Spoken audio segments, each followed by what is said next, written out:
Now, I've been wanting to make a dedicated video on this deck for probably the past, I would say, 2 weeks. I really want to make a YouTube video on this deck.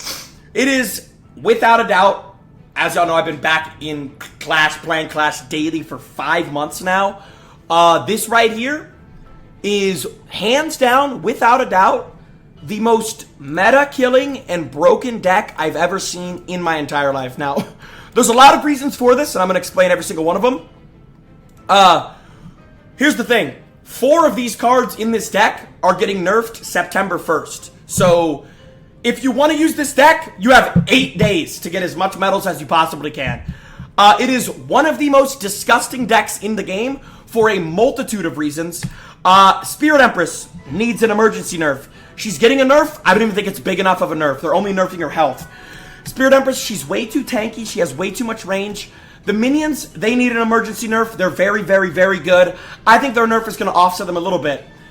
The Goblin Curse, one of the most broken and gimmicky cards in the game. They're barely even nerfing this card. Like, barely even nerfing this card. It's actually disgusting. And then, as we all know, the Furnace, it's already received 3 nerfs. It's getting a 4th nerf.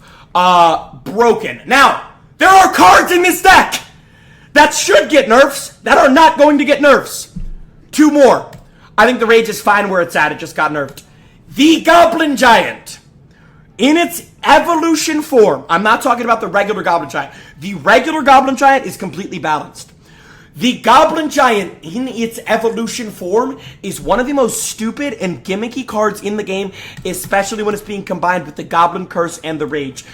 The reason why you always see these 3 decks, it's like the holy trinity of Clash Royale brain rot. The reason why you always see all 3 of these cards in the same deck is because the Goblin Curse offers damage amplification, and the Rage speeds up the rate at which the Goblin Giant attacks and spawns goblins.